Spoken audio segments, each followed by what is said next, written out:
Hey, everybody. Happy Tuesday after the long weekend. I hope you had a wonderful Victoria Day long weekend. It's me, Andrea Lowe, the founder of Toronto Event Hub, and we're here for another interview spotlight for Asian Heritage Month. And I'm so excited to have Luki from Focus Inspired to be our special guest today. And a little quick reminder of what is this Asian Heritage Month feature that I'm doing.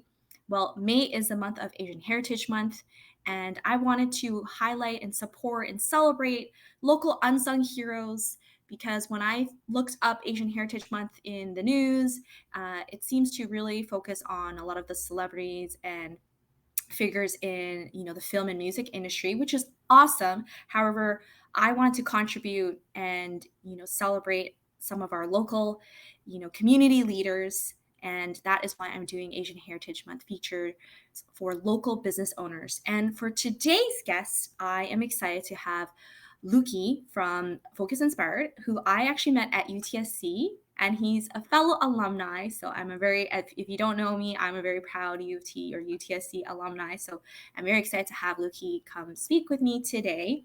And I love his story. I love his journey. And, he's here to inspire you if you've ever been feeling, stuck in your career, or you're not really sure whether you're a young professional student to some midpoint part in your career.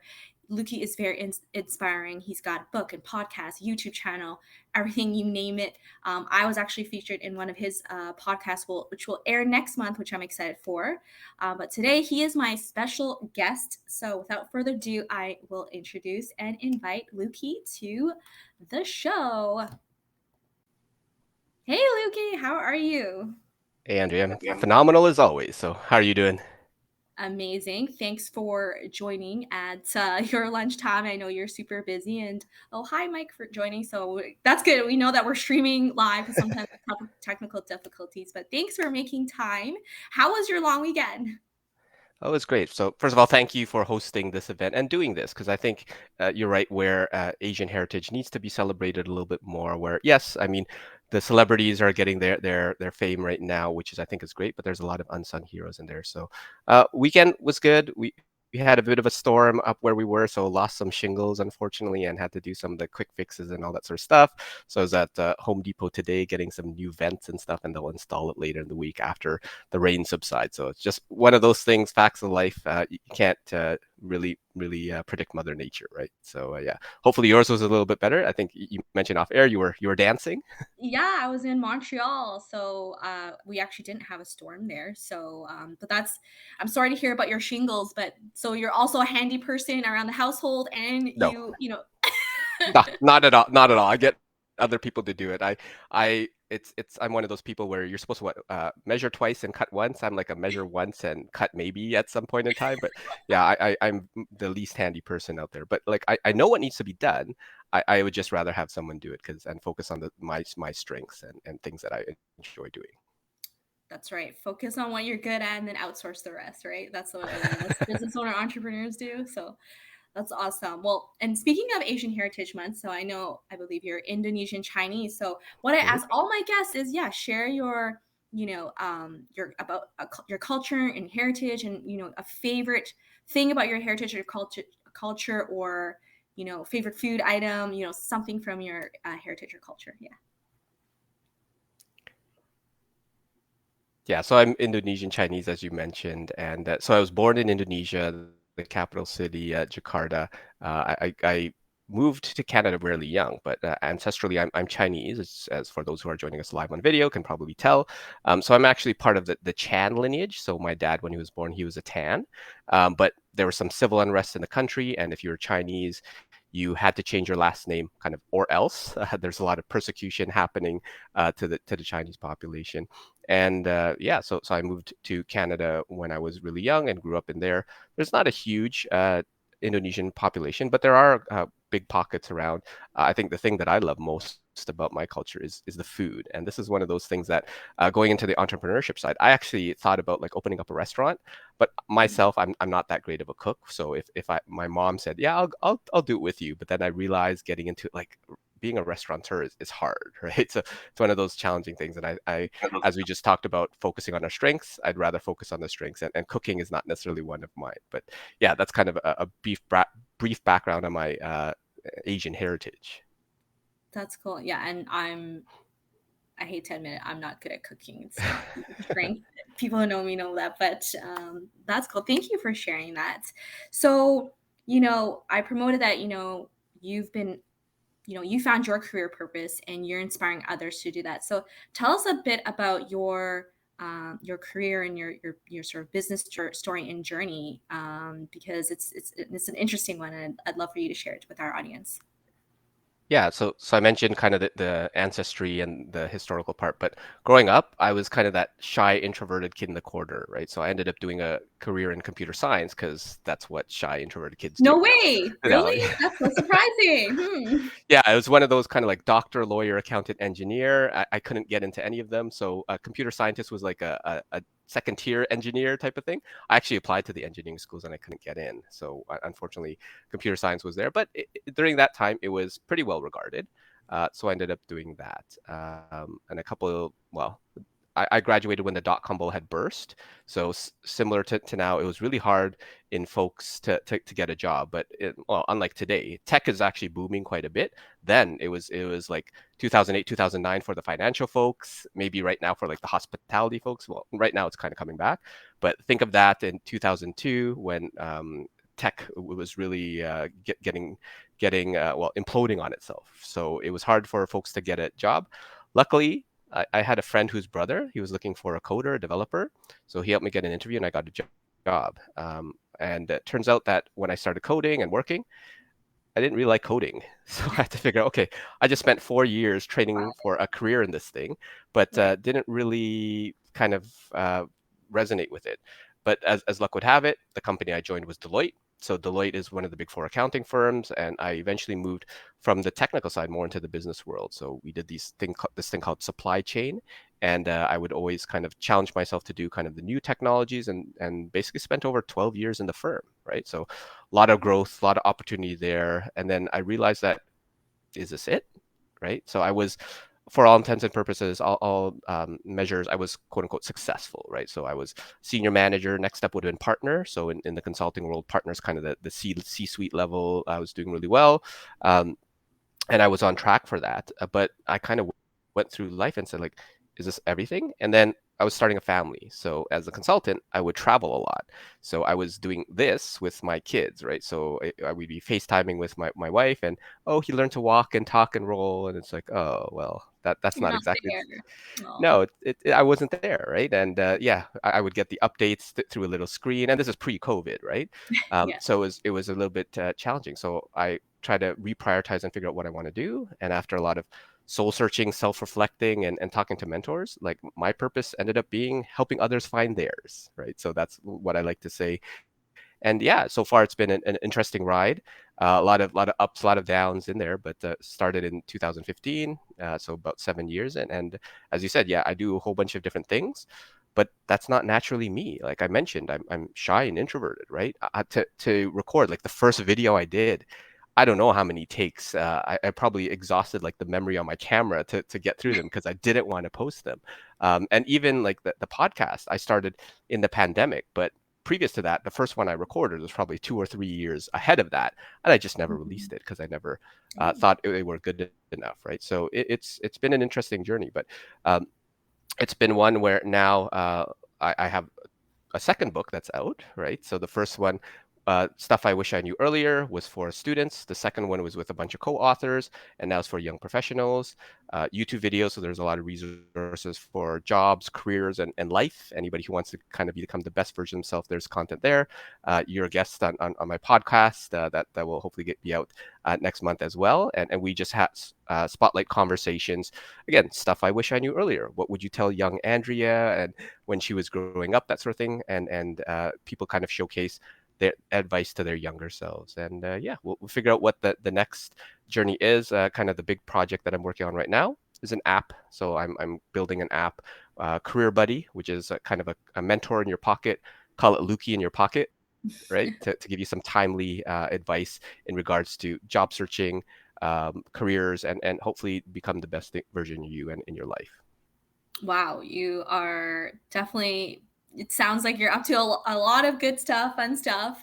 So much to unpack and talk about there. So we're gonna get through all that, but I want to go back to something you said at the start. About your computer science degree and background, and I know it's something that you have talked about in your talks, and especially with students, young professionals. Mhm, How many of us. Actually, I just went to Fuck Up Night TO. I don't know if you mm, know that franchise, right? mhm, Where the questions they asked at the beginning, it was my first time. I've always heard about it pre-pandemic, and I finally got to join because they did one last week actually, and they asked a question about how many of us are working in the field that we studied in, right? To see how mm. many people actually stood up for that. So it's interesting that. So I want to ask you the computer science, like, were your parents like, were they part of like who influenced you that that should go in a field for where it's professionals and this and that? Like, tell me a bit about that, because it's very common for Asians. So Yeah. yeah. Yeah, I mean, they were super supportive and they would probably have let me do pretty much anything. But one thought that I found out later on, my name is Luki and I was named after Saint Luke, which is the patron saint of doctors, right? So that kind of set a precedent, but they realized that I wasn't necessarily kind of pushed down that road. But obviously, I mean, they have ambitions, they have dreams, right? So the big influence was my dad. I mean, he worked at IBM. So for those that know IBM, big giant tech company, and yeah, so there's heavy influence on there. And then the circles that I kind of went in. So a lot of my friends went in some sort of engineering, or like medical, like the STEM type fields, that sort of thing, right? So there's a heavy influence. And in my generation, in the kind of cohort and the folks that we hang out with, it was one of those things where like STEM was number one, right? And if you did anything else, it was almost like you were second class citizen, right? Like the business folks, they were kind of the second, like, oh, you weren't good enough to get into STEM. But nowadays, like if I look at most of the business folks, they're probably the ones doing better. And like myself and all of the other tech folks that moved into business, they're probably the ones doing even better than everybody else. So definitely, I'm not pro STEM or pro business or whatever. It's whatever it aligns with you. Yeah, so the influences were definitely my parents, my dad specifically, and then the circles that I went around with. And I never really took the time to guess, right? Or took the time to assess it if that was for me. So I did school, I did some coding class. It was kind of fun. We did like, I don't know, a little game and we had to move a little character across. Seemed kind of interesting.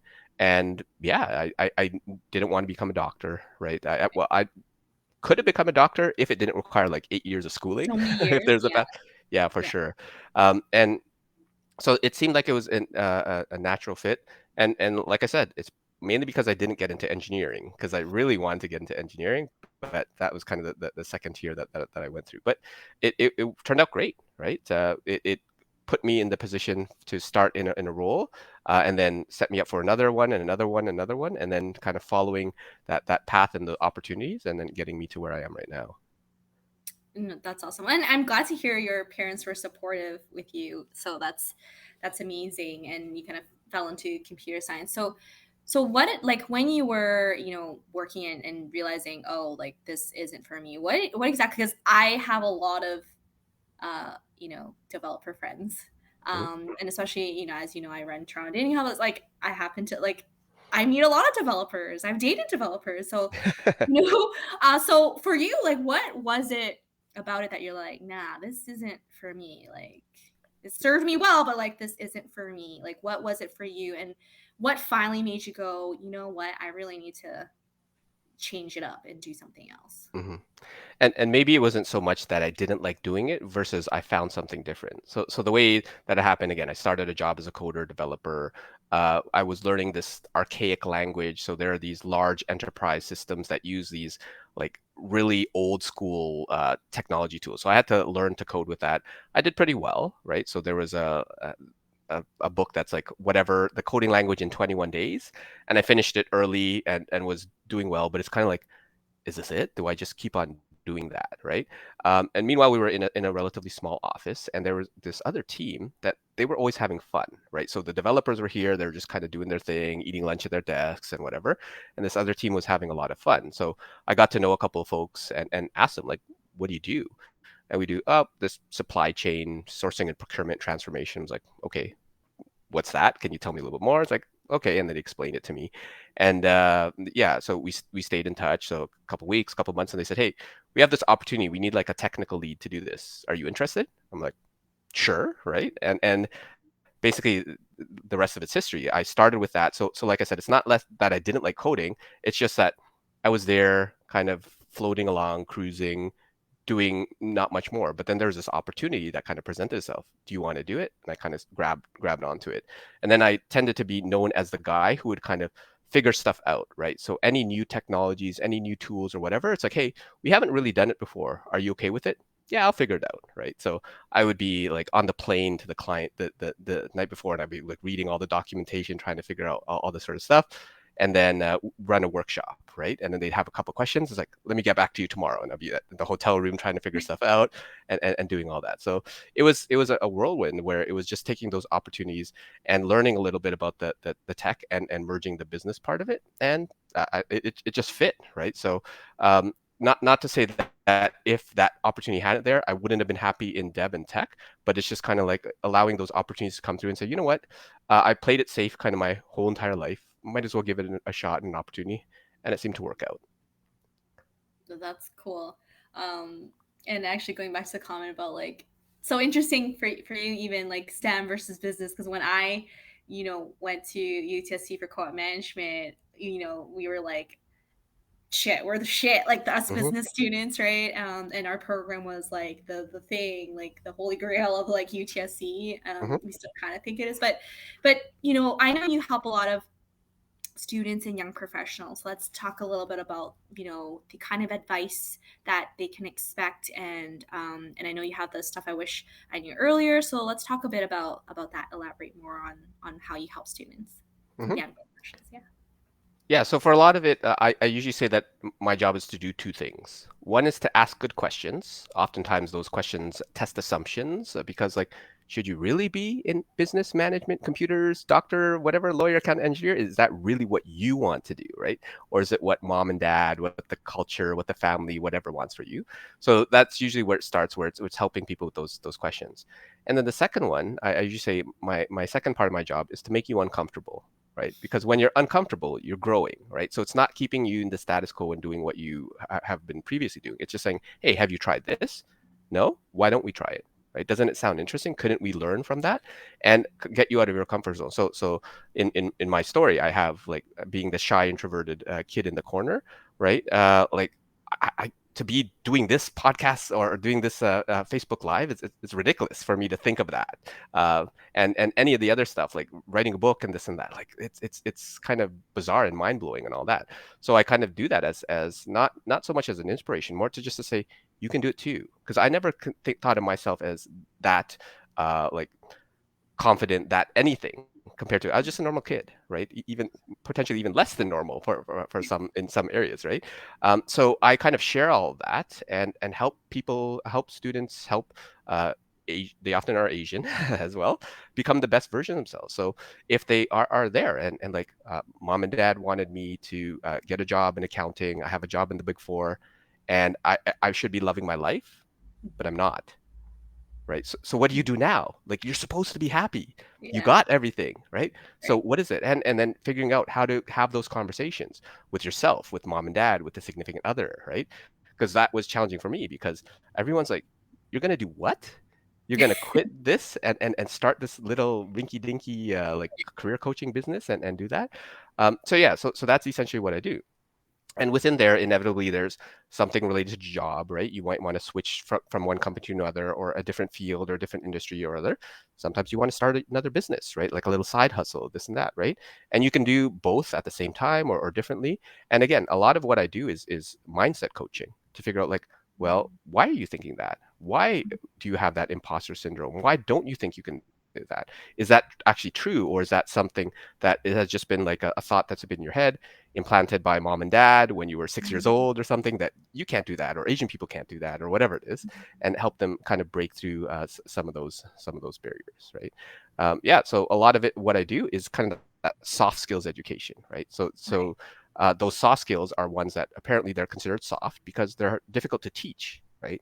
But with a lot of the new science and research out there, I believe you can actually teach and actually get people to be more effective communicators, be more charismatic, right? They have actually broken down, and if you do these things, then you're better at that. You can be more empathetic, right? There's a whole bunch of different things in order to learn and grow and become the best version of self. So, yeah, essentially, I ask folks questions and make them uncomfortable, and then help them to become the best versions of themselves.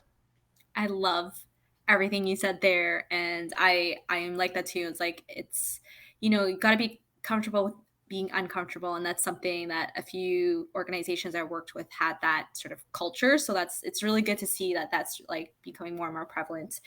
So I want to ask you more about you talk about soft skills training and coaching and the work that you do with Focus Inspired. So are you able to like elaborate more, tell us a bit more of what like because even about like imposter syndrome or things, mindset coaching, like what can one expect on how you actually like what are some of the methods or how does that coaching work where you know because I'm sure people are watching like, oh yeah, that sounds like me. Because as you're saying that, I'm like, yep, check box, Check. Yeah. yep, definitely been there, done that. And nowadays, and I've said this in some of my other talks where like and even as a newer entrepreneur, right? Like how many podcasts and clubhouses and this and that and YouTube and LinkedIn learning and all these resources, which is amazing that there's abundance of resources. But Hmm. then it gets overwhelming of like, okay, like which book or thing? Because to be honest, there's some things you read about one thing and there's another thing out there that contradicts it. And you're like, okay, so Hmm. which one do I listen to? Is it about how credible this speaker is or author? And a lot of times it's really the same messages that gets thrown around. Hmm. But I do follow you on LinkedIn, and you're like you have a lot of great teachings and things that it's not like you came up with it, but you're passing on the knowledge. And I Sure. love that you say your goal is elevating education. So I do want you to share like what can one expect with your soft skills training, for example, or coaching. Talk to us a little bit more about your methods and what one can expect. Yeah, so I give myself a couple of titles. So one is a career catalyst. So kind of initiating the reactions that wouldn't have otherwise happened. So when you work with me, I generally get you to think differently, right? So a lot of my clients are like, I never thought about that. Oh, I never knew I could do that. Like, is that even allowed? Right? Those types of questions often come up. And then Mm, after working with me, they're on a different path. It's like, yeah, I would have never thought I would have been never been able to do this because I was in a different path because I was stuck in a particular trajectory and this and that, right? So there was a client that I'm working with right now. I mean, he's a more seasoned veteran, call it, and he still has a good like 20 years in his career, right? He's in midlife, but he's starting something on the side. He's like, I would never thought I could do that because I'm too old. It's like, too mm. old? You're basically the same age as me, right? So what are you saying? So giving people like a little bit of nuggets, and sometimes it's just a Mm, little bit of confidence. It's like you may not be able to do it, but I can help you do it. So if you don't have faith in yourself, mm, have faith in me that I can help you do that, right? So part of it is that career catalyst. The other name that I give myself is a DJ for personal development, right? In the sense you said it, like a lot of the things I say is not new. But I might like remix it because you don't like opera or country, you like hip hop and reggae or rock or whatever. So the way that I said it, or the example that I use, or just the time of day, it now resonates with you, right? So it's kind of giving to you. You don't like this? How about this? How about this? How about this? So if you notice a lot of my content, I have a lot of different stories, different analogies, and things like that. And you've heard it before, but just the way that I said it, or this context, mm. that really resonates with me. So yeah, there's a whole bunch of other people. Again, not a lot of it is necessarily new, but it's the remixing it in a context that hopefully makes sense for you. And the third name that I give myself is that personal trainer for careers, Mm, in the sense that like people hire personal trainers not because they can't go to the gym. It's because they need someone that motivates them, right? That holds them accountable to say, hey, Andrea, why aren't you in the gym today? Like it's our day. We're supposed to be there. And you can learn and read the books. You can watch all the podcasts, take all the courses that I have, or you can just ask me and I can take you through, right? So right. it's one of those things. So working with me, I mean, it's all of those things.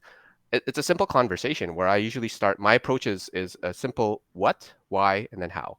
So first of all, what do you want? And I'd ask all the readers or all the listeners and the watchers to actually ask themselves, what do you want? Right? And a lot of people can't even answer that question. And the operative word in that is, what do you Right. want?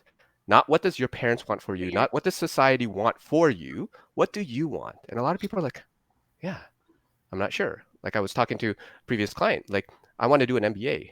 Like, do you really? And they're like, Mhm. I'm not sure. I don't Yeah. know. I've just always thought that I need to do an MBA and I have to do an MBA.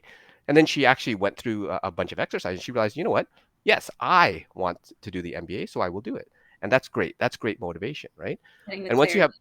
100%. And once you have that what, then you go through that why, right? So Simon Sinek out there has a start with why. And I find that you can't really start with why unless you have a what, right? So, but once you have that what, why do you want it? Because that becomes that purpose and that drive that kind of gets you to where you want to be.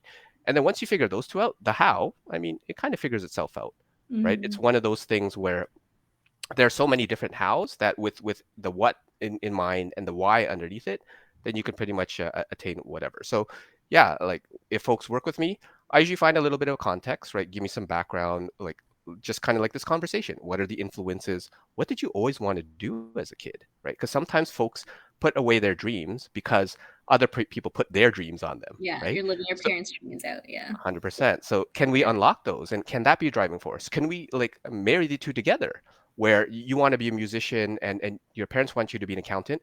Can you be an accountant in the music industry? Right. And Mm. that could be a great fit, right? So something like that can help kind of unlock folks like, yeah, I never thought about that, right? They would be different things. And then it's that accountability. So when working with me, we'll say, okay, by next time we meet, you're going to have to do A, B, C, D, E. So when we meet in a week, in a month, and whatever it is, did you do it? And if the answer is yes, cool, let's keep on doing, let's grow. And if the answer is no, well, this is something that we have to work on, right? Why not? What was the issue? Oh, I didn't make enough time. Oh, I had imposter syndrome. I had blah, blah, blah, blah, blah. And I'll have a ton of resources that will help you. Okay, time management. Okay, watch this video. Let's do this thing.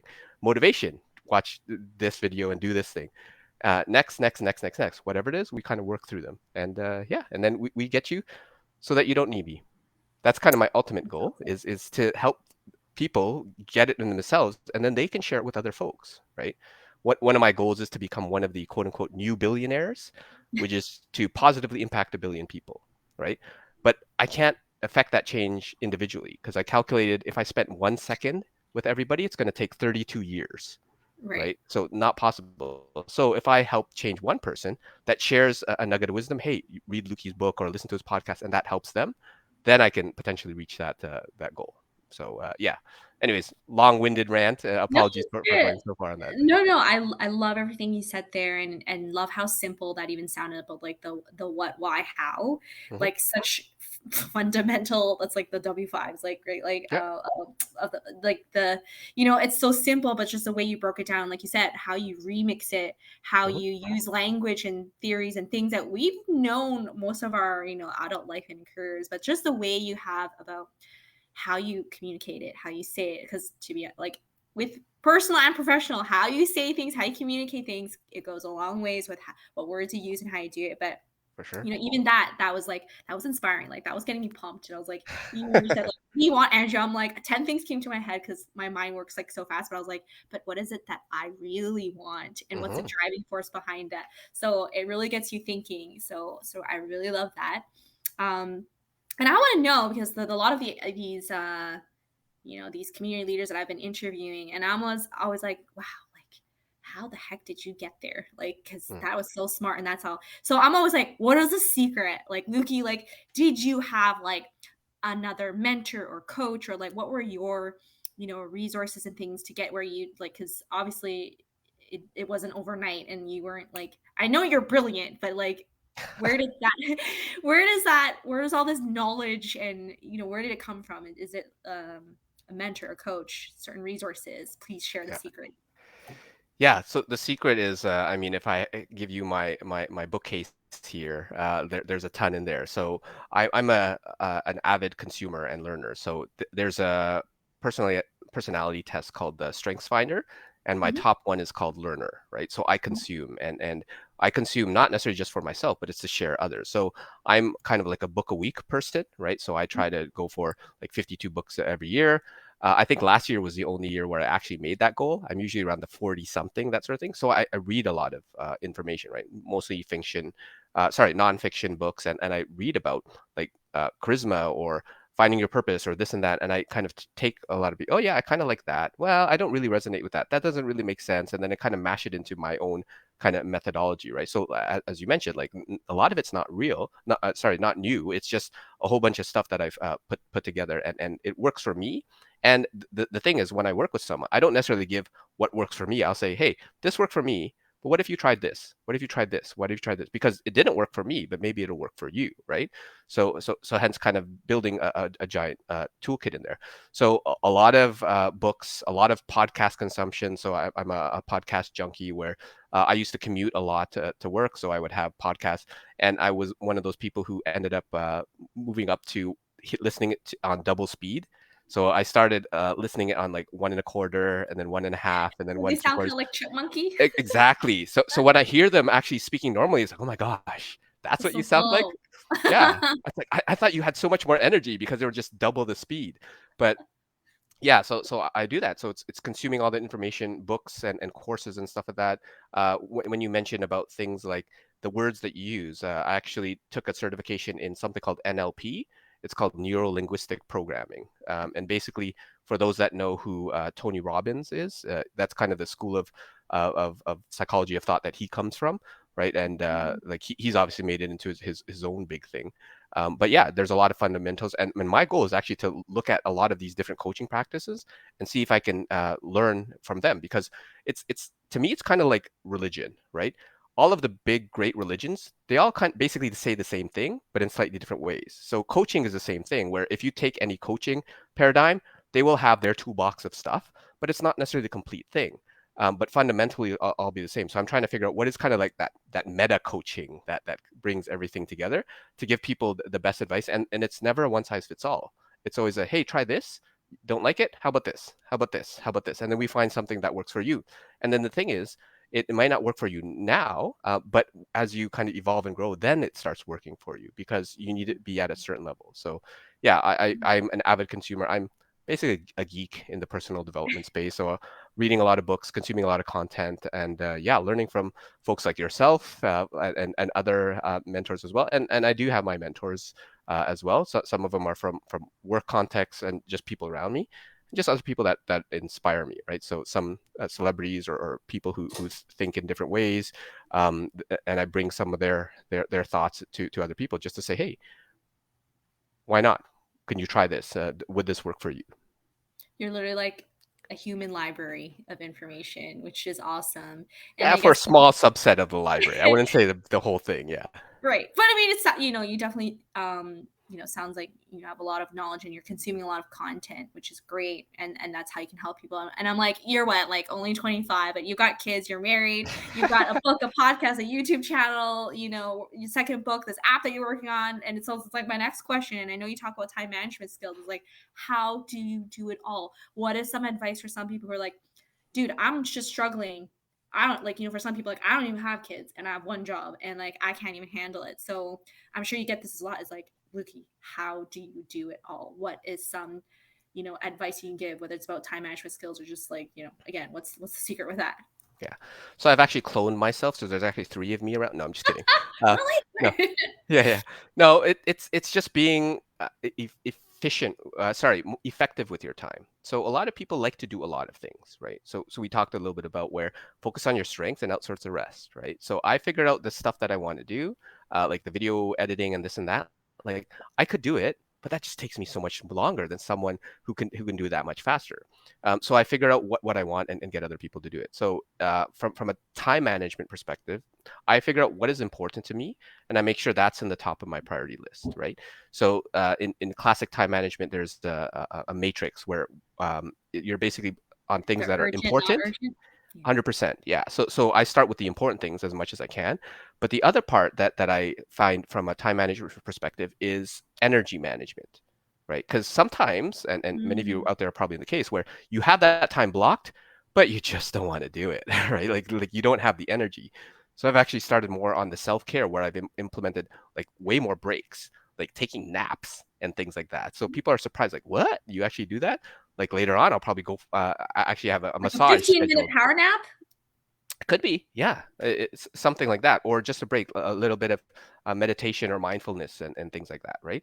That can go a long way. Because if you think about it, like you go through your day and basically your energy level is going down, down, down, down, down, down, down, down, down, down, down. And then you go to bed, it goes up, down, down, down, down, down. But what if you could have it go down and then dance to your favorite song where it goes slightly up. It doesn't go all the way back up, but it goes up maybe one or two or however many points you want. And then you goes down, down, down. Then you talk to your best friend. Down, down, down, down. Then you read a really inspirational book, podcast, YouTube video, or whatever, up and down and down. And then by the end of the day, you're over here instead of down in the basement, right? So you get a lot more done when your energy level is managed as well, right? Um, there's all sorts of techniques like the Pomodoro technique for people who kind of chunk and do like 2 hours. They do 25-minute blocks, 5-minute break, 25-minute blocks, 5-minute break, that sort of thing. I do more of a 45-minute block than a 5-minute break because I find it takes me a little bit longer to ramp up and get into like the Right. zone or something like that. Um, yeah, so there's things that I do. So Steve is asking about taking naps. So yeah, what are we going to talk about, Steve? I'd be curious about like, are you pro nap or anti nap? Because I'm huge pro sleep and pro nap because I do find and it may not be fully nap. It might be just more like a moment of mindfulness and meditation. But I do find that to be very helpful. And my calendar is, if you look at it, it's pretty crazy. It's color coded. It's almost by the second in the minute, but I block off a lot of extra space, right? So even though I'm busy, I'm doing very important things, at least what I think is important, and then I don't beat myself up when I don't get it done, right? Just say, okay, how do I learn from this? Why didn't I get it done? And then I learn and get a little bit better for next time and next time and next time. So And yeah.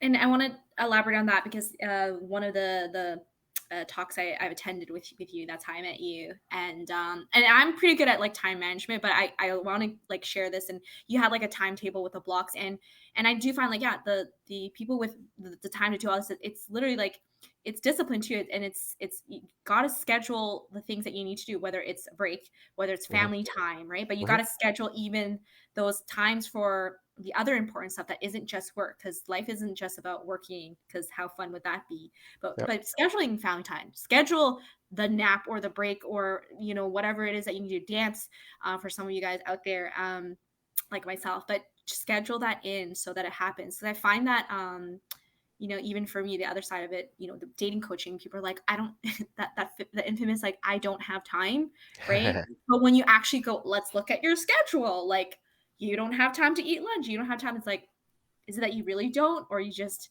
you know what I mean? Yep. So you want to talk a little bit about that? Yeah, I like to have people change their words because what you mentioned about the words you use is very important. So I tell people, well, it's not that you don't have time, is you haven't prioritized the time.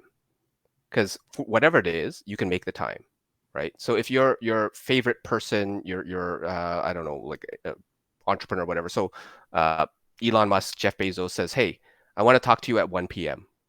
or 12:45," right? If I got a call from them right now, sorry, I got to jump off this call. Andrea, I'm just What? saying, right? It's one of those things. Yeah, It's yeah. priorities, right? But at the same time, like if it was any other person, maybe not, right? So it's one where if it's important to you, you will put the time there, right? So it there's exercises in a career development for like values and things like that. And you can say like on a scale, like which one takes higher priority, like work or life, right? Your family or your health, right? And all that sort of stuff, right? And if you're prioritizing the things in the right order, then it gets done, right? To your point about scheduling in there. If it's just whatever it is that happens, then I take care of it.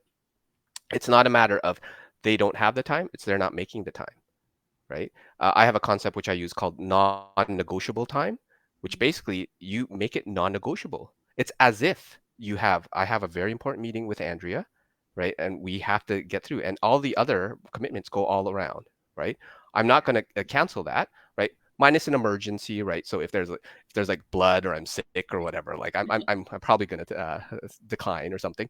But other than a true emergency, I'm going to work around it, right? So you have to figure out what the priority is. Because sometimes things are at work, right? There's always going to be more work. There's always going to be more stuff, right?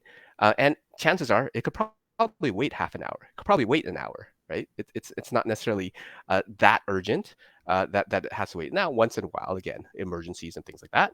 But apart from that, managing your own time and managing your values and your priorities is really the important part, right? Um, I'm just reading a comment about Steve. He says, "How can I fit that Yeah. into my schedule?" Yeah. I'm gonna see here. I can share it on the screen here. I hear two things from friends whom I try to convince to take a leap of faith and change, clinging to security. I don't like my career, but it is safe, so I dare not change. Or self doubt. Oh no, I cannot do that. Luki, what do you think? Which do you think is more prominent and more difficult to help people overcome? Great question, Steve. I guess it depends on the circles that you go in. So both of them are fairly common, and it depends on kind of who or what sort of influences that you've had along the way. So if we talk about which one is more difficult, um, I don't think either of them are that difficult. Once you kind of understand the perspective, again, if you go to the what, why, and how, if they know actually what they want, because a lot of them they cling to security because they have no idea what to do, right? They know they don't want to do Safe this. and comfortable. Yeah, they know this, right? Versus where am I going to go? What am I going to do? Like what client am I going to start my own business? Am I going to go to a new job? They don't really know what they want, right? So when you don't know what you want, obviously it's scary, right? And the self-doubt, I can't do it. It's like even though if you know what you want, if you have a strong enough why, then you'll get through that, right? So in either case, it's just kind of different points of that process, right? So usually that first one is they don't really have a true what, right? And the second one is they haven't figured out the why. So, I mean, you could say that the first one is a little bit more difficult because they haven't figured that, but I mean, it depends. Like those two for different people can be quite challenging.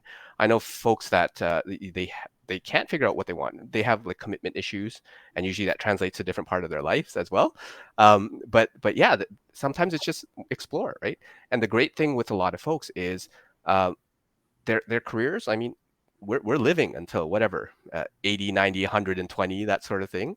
You have 2 3 lifetimes that you could potentially go through. So for the 20-year-olds, for the 40-year-olds, right, you have 2 3 lifetimes for you to do something else, right? If you're 20, you might have like 6 lifetimes, right, depending on your age. So there's all these things where like uh, um, if you don't know if it's security or whatever, another question is, would you rather live your life as a 5 out of 10 and continue to do that, right? Or potentially find that 8, but possibly going down to a 2 at some point, right? But then you eventually find your 8 or 9 or whatever, right? It's a And risk. it's a risk, right? And some people have different risk tolerances, and a lot of times it's just mitigating that risk, right? So as most entrepreneurs, they try to cap the downside. Like for me, the two perspectives that really helped me is one, I realized that I will never have any more energy than I do now. Like I'm getting old, right? For a lack of anything else. But yeah, the energy is that like I have soreness in muscles I didn't even know I had and that sort of thing, right? So my body is catching up with me. Although now I actually taking care of my health, and I feel that I'm actually healthier now than I was like 10 years ago, that sort of thing. So that is a good thing. Um, and the second thing that helped me is I will not have any less responsibility, right? So my kids were growing. Now I'll have to help them pay for like college, maybe even like a down payment or something, because like housing prices are crazy and Ooh, all that sort of stuff, right? So the responsibility is not going to go down. It's just going to change and morph and it be something. So going back to the I don't have time, you make the time, right? If it's important to you, you'll do it, right? And the last perspective that help is I could probably get my job back, right? I could talk to if I as long as I don't like incinerate the bridge and like burn the bridge and sort of and start like yelling at people as I leave, I could probably get my own job back, right? And I won't necessarily be on the same trajectory, but at least I can say that, you know what, I gave it a shot, right? I tried my entrepreneurial journey. I tried this other career path. It worked. It didn't work, and then going back. So yeah, hopefully that helps those folks in that situation. Is just take a look at some of the considerations and the perspectives. it's a really good reminder about the responsibility and the energy and time thing. Like it's Hmm. really it's so simple and it's just like, damn, how do I even, you know what I mean? Come like you can't rebuttal that. It's just like it's so true. Hmm. Um, and I want to share the other comment from Steve about. It was when we were talking about the time management thing, and he Hmm. shared, how can I fit that into my schedule? And because he's struggling with fitting regular meals into your timeline as well. And he's been struggling for decades with that. So I don't know if there's anything with, and whether it's about eating regular or healthy meals to other things that people might struggle with in terms of fitting time in their schedule. Do you have anything else to add to that comment? Yeah, so it goes back to the priority, right? So again, unless it's like a life or death situation, it could probably wait 30 minutes or an hour or something like that, right? So like I'm an advocate of sleep, right? So for folks that are cutting down on their sleep in order to get further ahead, right?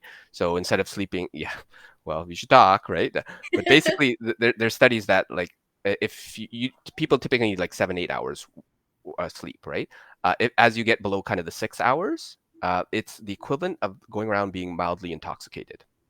So basically, during your day, you're basically drunk throughout the day. So if you've ever had like that brain fog, Hmm. it's kind of like when you wake up after a night drinking, right?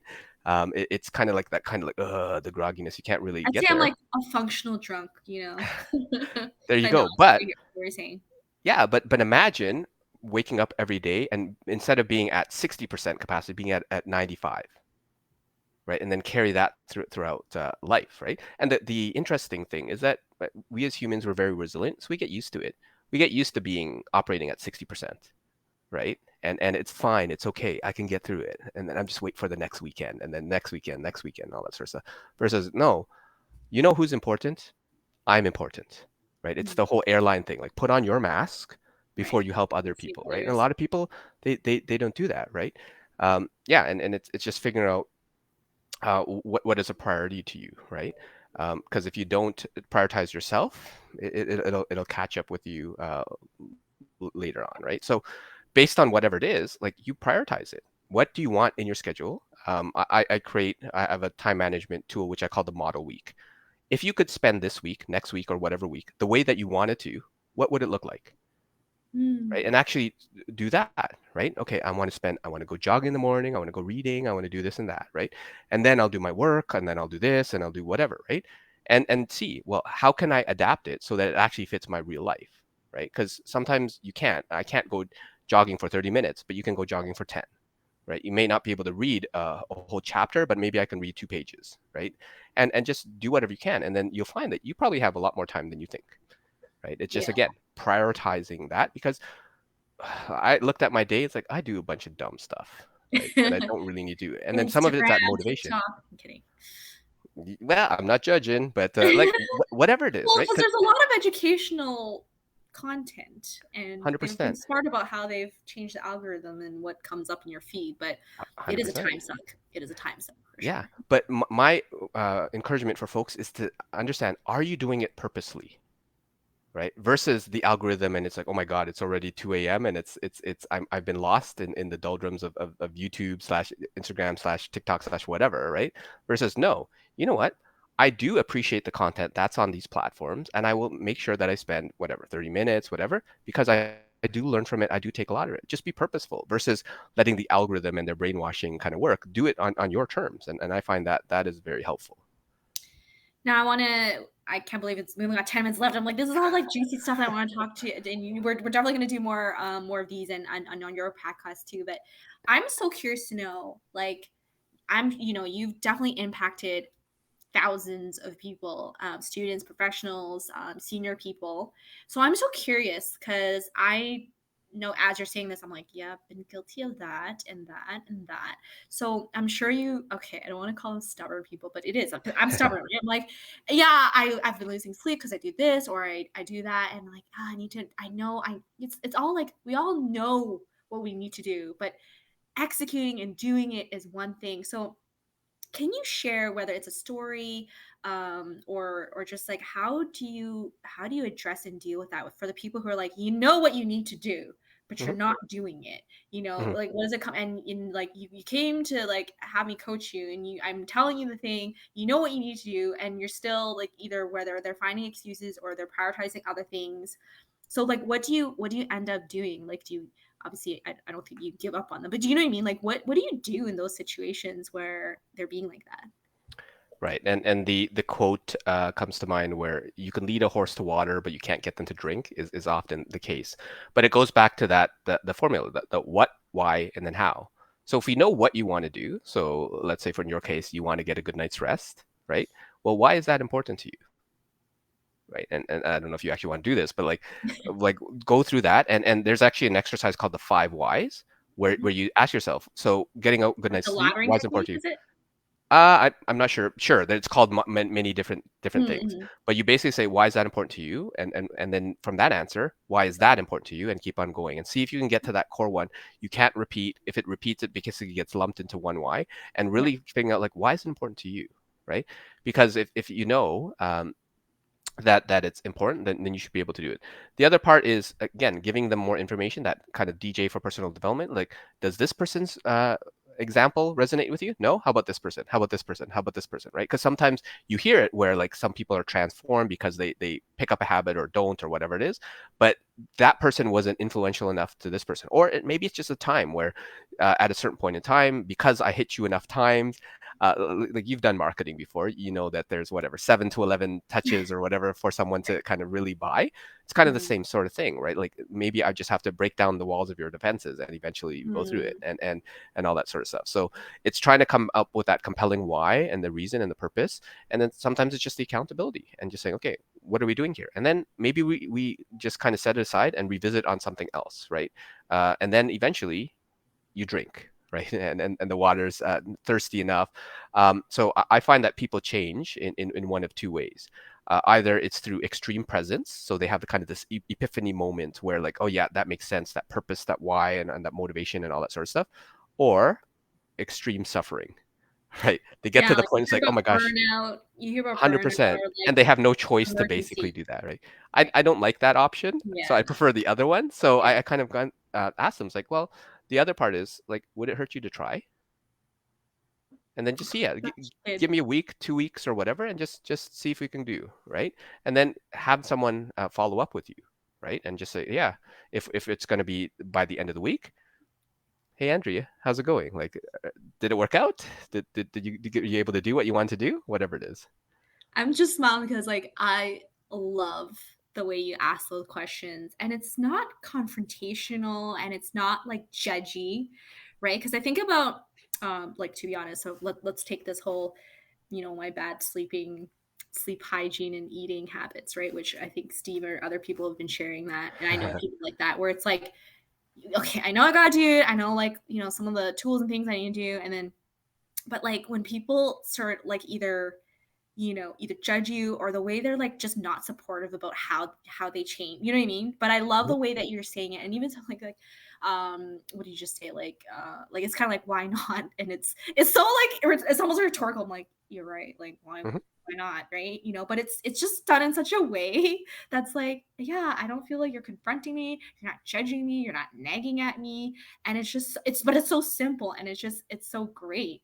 And I wish more people, right, like how to be more supportive, like you clearly mhm, care, but like how do we not use like and we're it's Asian heritage, but I think about how like our parents have kind of tried to instill habits and things to us that's almost like force fed, and like, but you mhm, must do this or else like you're not going to get a good job, or you're never going to get married, or you're not going to be successful, and it's like stop threatening me, mhm.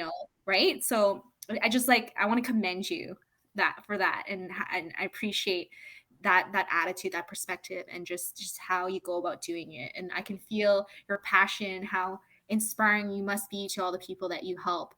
And on that note, because I know we have 5 minutes left, like how can people reach you and find your book and your YouTube? Like please take a moment to promote your channels and what you do. Well, first of all, again, thank you for hosting it and doing what you do, Andrea. I know you do a great deed for the entrepreneurs out there with kind of all the Toronto Event Hub stuff, and then all the singles on the dating side as well. So I appreciate all the stuff that you do as well. So I receive what you said, and I really appreciate that as well. Folks want to connect, LinkedIn is probably the best way to do so, right? You'll have to go in and right now, I think because I have a lot of followers, then you have to set to follow. So go click the 3 dots or the whatever and connect, and feel free to reach out. Tell them that you heard me on Andrea's live stream, and I'm happy to provide some guidance or advice. Otherwise, yeah, like YouTube is probably the best place to find more of my content. So I have a goal to get to 1,000 subscribers by the end of the calendar year. So if anybody wants to help and kind of help me get to that goal, that would be awesome. books are available on online retailers, so Amazon, Indigo, and stuff like that. So you can go search Stuff I Wish I Knew Earlier, Luki, Danu Cariento as well, and podcasts. There are links around, again, Stuff I Wish I Knew Earlier. There's the video version on the YouTube channel, or I'm hoping that we'll put some links on I guess wherever this gets recorded as well, to get into that. But yeah, Stuff I Wish I Knew Earlier, SWIKE, SIWIKE is kind of the acronym. If you search that or you search my name, there aren't too many Luki Danu Carientos around, so you'll probably find me pretty easy if you can even type and fill it in. But yeah, I'd be happy for folks to connect and do all that. And if you really want, the website is focusinspire.com. And you can connect with me there. But yeah, LinkedIn is probably the best place to find me. That's kind of where I'm concentrating more of my efforts. But YouTube is going to get a little bit of love for the rest of the year as well. Yeah, I'm happy to be here and to share some of the insights, and Steve and Mike and all the other folks that are on listening and watching. I appreciate the interactions as well. And just really quickly, are there, because I know you do like workshops and talks, and is there anything that is publicly, like, we can come to or buy a ticket to, or where can we maybe spot you Yeah, next? coming up, I'm starting some new programming where I mean, kind of up and coming. I'm started this new concept called the Work Experience Explorer, right? So Hmm. it's not a course, but it's a sampling, right? So I have a friend who's actually on the marketing side, and he's helping me with a challenge. So in 4 weeks, you get 4 challenges, and you get to experience marketing, right? But I also want to do it at some point.